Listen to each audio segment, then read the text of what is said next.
کیا حضرت محمد خواتین کے حقوق کے علمبردار تھے اور وہ 33 حقوق کون سے ہیں جو انہوں نے خواتین کے لیے بتائے؟ جاننے کے لیے ساتھ رہیے۔ السلام علیکم، میں ہوں شاہدہ پروین اور آپ دیکھ رہے ہیں تزکیہ اردو۔ یہ سلسلے کا دوسرا حصہ ہے۔ پہلے حصے میں نے حضرت محمد صلی اللہ علیہ وسلم کے بتائے ہوئے خواتین کے 16 حقوق پر بات کی تھی۔ پہلے ویڈیو کا لنک میں ڈسکرپشن میں دے دوں گی یا آپ میرے چینل پر جا کر اسے دیکھ سکتے ہیں۔ تو آئیے دوسرے حصے کا آغاز کرتے ہیں۔ نمبر 17، کاروبار اور کام کرنے کا حق۔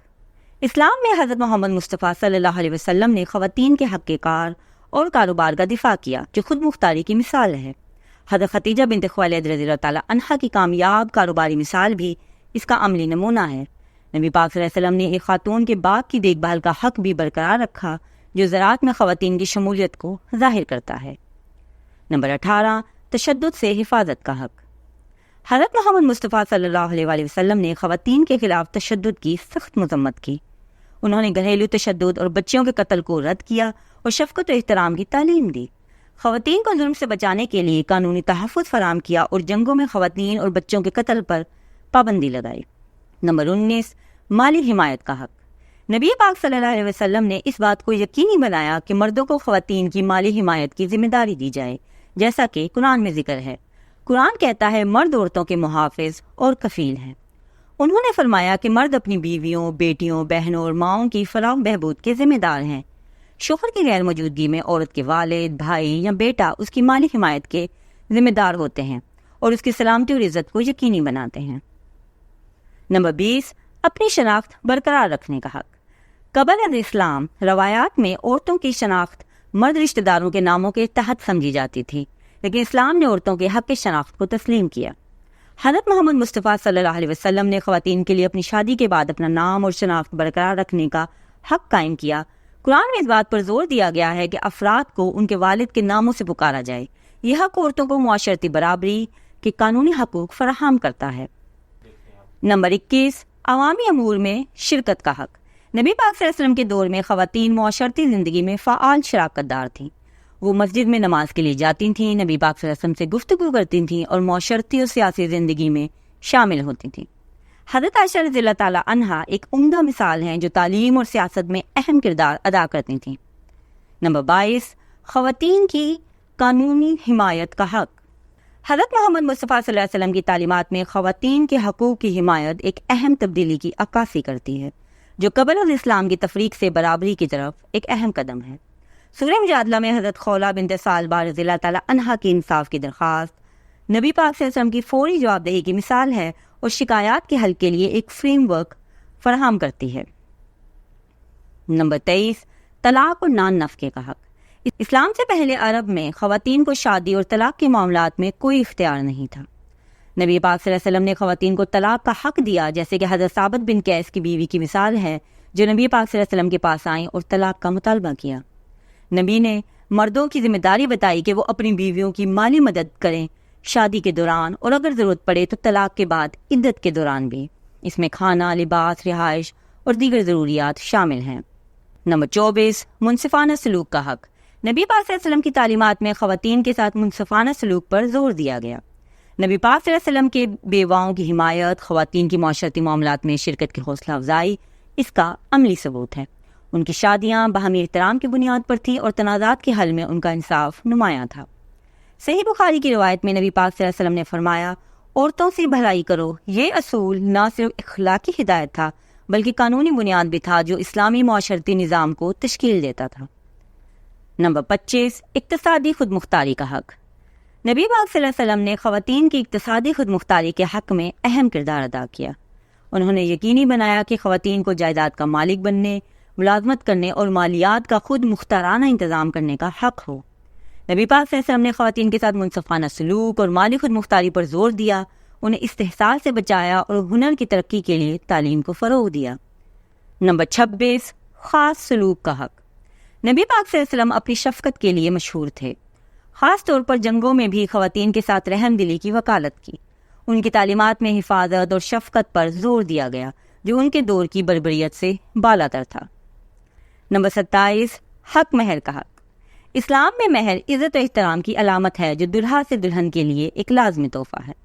نبی پاک صلی اللہ علیہ وسلم نے خواتین کے حق کے مہر کو برقرار رکھا اور اس کی اہمیت پر زور دیا۔ نبی پاک صلی اللہ علیہ وسلم کی تعلیمات نے مہر کو خواتین کے مالی تحفظ اور عزت کی علامت بنا دیا۔ نمبر 28، جدید ٹیکنالوجی تک رسائی کا حق۔ نبی پاک صلی اللہ علیہ وسلم کے دور میں اگرچہ جدید ٹیکنالوجی موجود نہیں تھی، لیکن علم اور معاشرتی ترقی کے آلات تک رسائی کا جوہر اسلامی تعلیمات میں شامل تھا۔ نبی پاک صلی اللہ علیہ وسلم نے علم کے حصول پر زور دیا جو جنس سے بالاتر تھا۔ خواتین کی تعلیم اور معاشرتی ترقی کے آلات تک رسائی کی بنیاد رکھی، انہیں ایسا ماحول بنا کر دیا جہاں خواتین سیکھ سکیں، سکھا سکیں اور معاشرتی ترقی میں حصہ لے سکیں۔ نمبر 29، صحت کا حق۔ حضرت محمد مصطفیٰ صلی اللہ علیہ وسلم کی تعلیمات نے مسلمانوں کے لیے خواتین کی صحت کے حقوق پر روشنی ڈالی۔ انہوں نے صحت کو نعمت الہی قرار دیتے ہوئے صفائی، غذا اور ذہنی سکون کی وکالت کی۔ اسلامی فقہ جو ان کی تعلیمات پر مبنی ہے، خواتین کے طبی علاج، رازداری اور صحت کے فیصلوں کے حقوق کو برقرار رکھتی ہے۔ ان کی بیویاں جیسے حضرت عائشہ رضی اللہ تعالیٰ عنہا صحت کے علم کی ترسیل میں اہم کردار ادا کرتی تھیں، جو خواتین میں صحت کی اہمیت کو واضح کرتی ہے۔ نمبر 30، اظہار رائے کا حق۔ اظہار رائے کی آزادی جو جدید معاشرے کا ایک بنیادی ستون ہے، نبی پاک صلی اللہ علیہ وسلم کی تعلیمات اور عمل میں جڑے رکھتا ہے۔ اپنی زندگی کے دوران نبی پاک صلی اللہ علیہ وسلم نے یقینی بنایا کہ خواتین کو اپنے خیالات کا اظہار کرنے کی آزادی ہو، جو عوامی مباحثوں میں جنسی برابری کی مثال قائم کرتی ہے، جیسے حضرت ام سلمہ کی نبی پاک صلی اللہ علیہ وسلم کو دی گئی مشاورت اور ایک عورت کا حضرت عمر بن خطاب رضی اللہ تعالیٰ عنہ سے مکالمہ خواتین کی فیصلہ سازی کے عمل میں اثر رسوخ کو ظاہر کرتا ہے۔ نمبر 31، ثقافتی اور مذہبی آزادی کا حق۔ نبی پاک صلی اللہ علیہ وسلم کے دور میں ثقافتی اور مذہبی تنوع کی بھرپور حوصلہ افزائی کی گئی اور خواتین کو روایات کی محافظ اور معاشرتی زندگی میں فعال شرکا کے طور پر اہم کردار ادا کرنے کی اجازت دی گئی۔ مدینہ کا دستور جو نبی پاک صلی اللہ علیہ وسلم نے تحریر کیا، خواتین کے لیے مساوی حقوق کی ضمانت دیتا تھا اور برابری اور شمولیت کی ثقافت کو فروغ دیتا تھا۔ خواتین کی خیراتی سرگرمیاں معاشرتی تفہیم کو فروغ دیتی تھیں اور انصاف اور برابری کو بڑھاتی تھیں۔ نمبر 32، پرائیویسی کا حق۔ حضرت محمد مصطفیٰ صلی اللہ علیہ وسلم نے خصوصی طور پر خواتین کے لیے پرائیویسی کو ایک بنیادی حق کے طور پر تسلیم کیا۔ انہوں نے کسی کے ذاتی گھر میں داخل ہونے سے پہلے اجازت طلب کرنے کی اہمیت پر زور دیا۔ انہوں نے حساس معاملات کو احتیاط سے سنبھالا، خواتین کی عزت کا خیال رکھا۔ نبی پاک صلی اللہ علیہ وسلم کی تعلیمات گھر کے اندر کی پرائیویسی پر بھی زور دیتی تھیں اور خواتین کی رازداری کے احترام کی وکالت کرتی تھیں۔ اور آخر میں نمبر 33، تہمت اور بہتان سے آزادی کا حق۔ نبی پاک صلی اللہ علیہ وسلم کی تعلیمات کے مطابق خواتین کو تہمت سے محفوظ رکھنا انتہائی ضروری ہے۔ جھوٹے اور نقصان دہ بیانات کی ممانعت کرتے ہوئے انہوں نے گفتار میں احترام اور احتیاط پر زور دیا۔ انہوں نے اپنی زوجہ حضرت عائشہ رضی اللہ تعالیٰ عنہا پر لگائی گئی جھوٹی تہمت کے دفاع میں عملی مثال پیش کی، وضاحت الہی کا انتظار کیا اور تہمت لگانے والوں کو نصیحت کی۔ شریعت میں خواتین کو بے بنیاد الزامات سے محفوظ رکھنے کے لیے قانونی تحفظات فراہم کیے گئے ہیں تاکہ ان کی عزت اور وقار کو نقصان سے بچایا جا سکے۔ خلاصہ یہ کہ حضرت محمد مصطفیٰ صلی اللہ علیہ وسلم کے اعمال اور تعلیمات نے خواتین کی حیثیت کو نمایاں طور پر تبدیل کیا۔ یہ حقوق جو آج کی دنیا میں عام ہیں، اس وقت بالکل ناپید تھے۔ جو مغرب نے گزشتہ 1.5 صدی میں خواتین کے حقوق کے نام پر حاصل کیا ہے، نبی پاک صلی اللہ علیہ وسلم نے وہ حقوق 1400 سال پہلے فراہم کیے تھے۔ ان کی میراث آج بھی مثبت تبدیلی اور جنس کی برابری کو تحریک دیتی ہے۔ تو اگلی بار تک آپ جہاں بھی ہوں، امن اور فضل کے سائے میں ہوں۔ السلام علیکم ورحمۃ اللہ وبرکاتہ۔ لائک اور سبسکرائب کرنا نہ بھولیے گا۔